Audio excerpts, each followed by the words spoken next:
Estamos de volta. No programa de hoje, estamos debatendo as consequências dos 3 anos do rompimento da barragem de Mariana.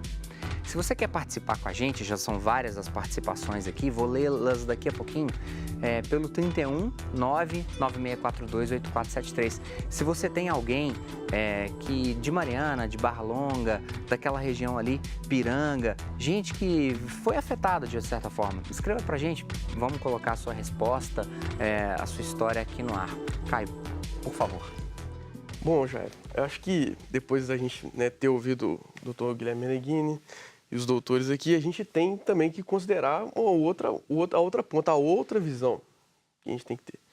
Eu queria levantar aqui o seguinte, primeiro, não estou levantando a bandeira que não deveria ser de forma... Todo mundo tem que ser devidamente indenizado, foi um erro cometido, crimes foram cometidos, todos devem ser indenizados devidamente na forma da lei. Isso tudo perfeito, sem problema. Não, de forma alguma, estou entrando nisso. Agora, vamos entrar no debate técnico, questão técnica que a gente tinha começado. Primeiro, a portaria 70.389, é ridículo ficar falando número de portaria aqui, mas é interessante falar, porque às vezes o telespectador quer ver o número da portaria. Ela prevê, então, os tratos de inspeção de segurança regular das barragens. Sim, todas as barragens têm que ser devidamente fiscalizadas.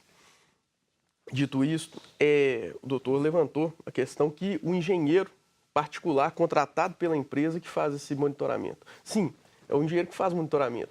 A questão é só o seguinte, o CREA dele está envolvido. O que é o CREA? O Conselho Regional de Arquitetura, de Engenharia e Agronomia, ele assina uma RT, uma anotação de responsabilidade técnica, ele responde criminalmente caso ocorra qualquer Tanto que coisa. Estão respondendo criminalmente. Sim.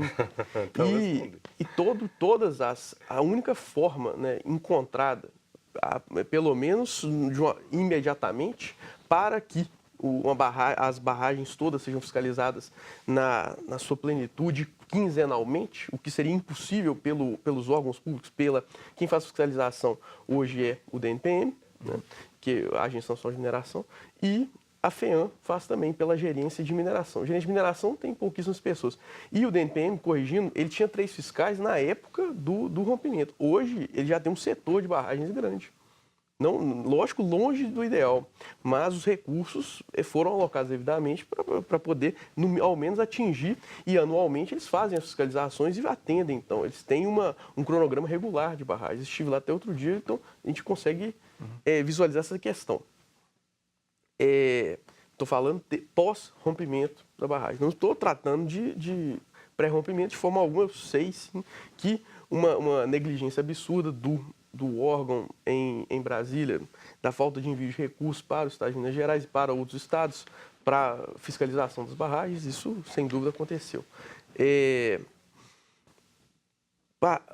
Com base nisso, então, a gente tem o seguinte, entrega o extrato de inspeção regular, quinzenalmente, você consegue manter, então, uma regularidade das verificações do que está acontecendo dentro da barragem. Não, eu acho que isso seria...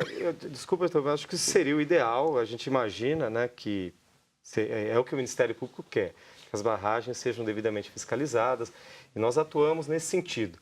Há uma carência de profissionais, há uma carência de recursos para isso. Mas, para além, eu acho que a atividade minerária como um todo, ela é extremamente danosa, ela tem um lado muito interessante que ela traz recursos para a indústria, ela traz recursos para a gente poder construir carros, etc. e tal, mas, ao mesmo tempo, eu acho que as mineradoras, em geral, não cumprem com a responsabilidade social que elas têm que ter. Então, nós vemos, por exemplo, se a gente for pensar na atividade minerária a longo prazo, nós vemos a questão de Itabira. Itabira era uma cidade, a grande Itabira, de Carlos Drummond de Andrade, e hoje era uma cidade morta, praticamente, perto do que era Itabira. Por quê?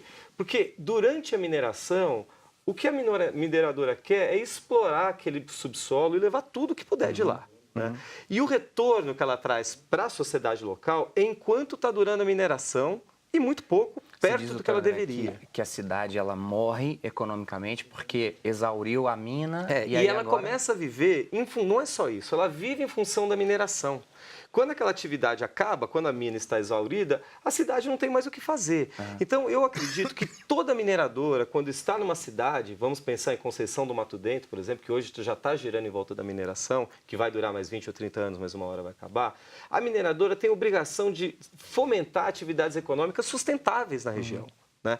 E o que ela paga, o que a mineração brasileira paga de imposto, eu entendo muito baixo. Né? Então, o imposto sobre a mineração no Brasil não é um imposto alto, pelo contrário. Agora, doutor André, até antes de colocar o Rodrigo no contexto, a TV Horizonte ela produziu um documentário belíssimo no sentido de tentar contar as histórias. Evidentemente que as histórias que são contadas a partir de Mariana são muito tristes. Olha um trechinho desse documentário que foi veiculado na TV Horizonte e está no YouTube.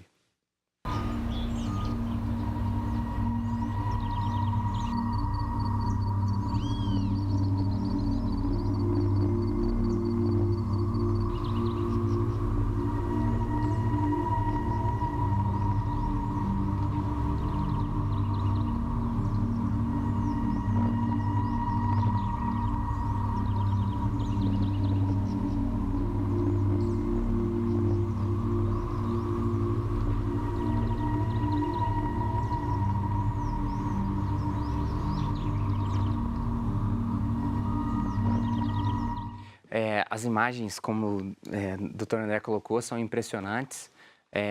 As pequenas manchetes que foram exibidas dos maiores jornais da Europa e dos Estados Unidos, dizendo da impressão das pessoas com relação a isso. O documentário foi produzido pela TV Horizonte, pela PUC TV, chama Bento. Está no YouTube, disponível para que as pessoas possam repostar e entender isso que aconteceu. Caio. Sim, moramos, né, estamos em Minas Gerais. O próprio nome já denota o que a nossa vocação para mineração. Nós temos aqui recursos minerais abundantes, temos muito, né, de todo tipo. A gente sabe que para viver a gente precisa da mineração. Qualquer coisa que estamos vestindo, uma aliança, o próprio vestuário, qualquer tipo de...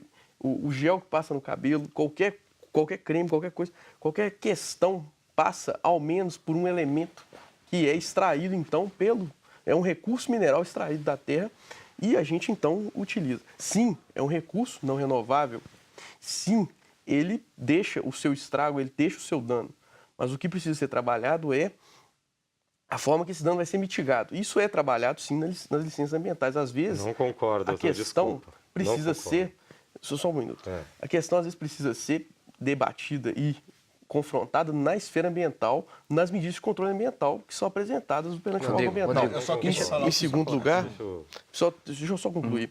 Em segundo lugar, apresentar, então, caso seja necessário, então, por via de uma lei que, então, dispõe aqui no fechamento de mina, já existe o fechamento de mina, na qual a mineradora é obrigada a fazer então, todo um trabalho para recomposição, de todo o dano que ela causou. Então, recomponha socialmente também, que seja colocado, então, isso no projeto de lei e seja enviado com recomposição social. Historicamente, desde o ouro, de Ouro Preto, nem Portugal conseguiu fazer crescimento econômico com isso. Né? Nós somos Minas Gerais, né? E somos Minas Gerais explorados desde aquela época, né? Antigamente, nós éramos explorados pela coroa portuguesa e hoje aqui, somos explorados por essas grandes mineradoras. Essa é a verdade. Rodrigo. Eu acho que, primeiro, fala assim, nós não estamos falando que não tem lei. A lei é suficiente. Ela precisa ser melhorada, ela precisa dar mais segurança para a população. É isso que nós estamos falando aqui. Ela existe, mas tem que ser melhorada. E acho que o principal ponto mesmo é isso que o André está falando. Né? Nós temos que rediscutir que modelo de mineração a gente quer. Né? Porque esses recursos, né, como o doutor colocou aqui no começo, esses recursos são da União. Tá certo? São recursos da União, ou seja, são recursos do povo brasileiro. Né? Quando uma mineradora tem a concessão de fazer a lavra, né, disso daí, ela está extraindo um recurso e tomando posse de algo que é do Brasil, né, que é do povo brasileiro.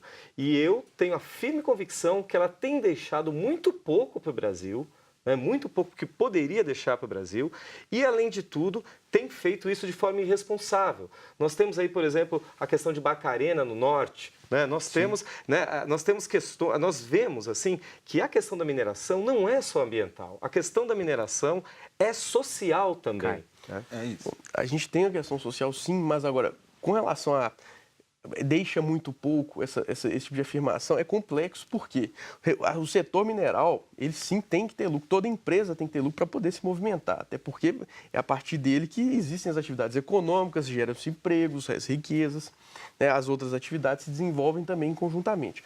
Agora, não vou discutir aqui sobre lucro, mas vou discutir o seguinte, o ICMS, por exemplo, no estado de Minas Gerais, é pago por todas as mineradoras, circulação de mercadoria e serviço. O imposto sobre serviço pago. Por que Mariana teve uma queda de arrecadação tão absurda como teve nos últimos tempos? Com o encerramento das atividades da Samarco temporariamente. Né? Mas aí precisamos... Mas aí Uma queda absurda do ICMS e do repasso do ICMS e do ISS. Mas aí Então, precisamos não é fazer planejamento. obedientes a esse Aconteceu o processo. rompimento da barragem. Então. Não, ninguém esperava. Então. Né? Aí sim, o município deveria ter um fundo, então, e tal, para uma situação calamitosa como é assim. Vamos fazer um projeto nesse sentido. Focar em 4 pontos. Um projeto de mineração, um novo projeto de mineração, uma nova forma de fazer mineração, ela tem que ter mais segurança, está dado. Ela tem que preservar mais o meio ambiente. Muito se tira do meio ambiente, tem que tirar menos, tem que ser mais sustentável, tem que demorar mais, tem que ser mais controle da água, do solo como um todo. Não pode tirar o tanto que está tirando, porque nós estamos falando que daqui a 100 anos como é que vai estar a água do nosso município. Então tem que ser muito mais responsável com o meio ambiente. Tem que gerar mais renda, né? Tem que dividir mais, não pode ficar só nas multinacionais. O grosso da mineração vai lá para fora, né? Nós mandamos o aço e ele volta para cá como chapa, né? Então nós temos que discutir todo o processo minerário. Deixa eu caminhar para o nosso último intervalo e a gente volta no 4º bloco com várias perguntas dos telespectadores para a gente poder resolver. Nós vamos a um breve intervalo. Até daqui a pouco.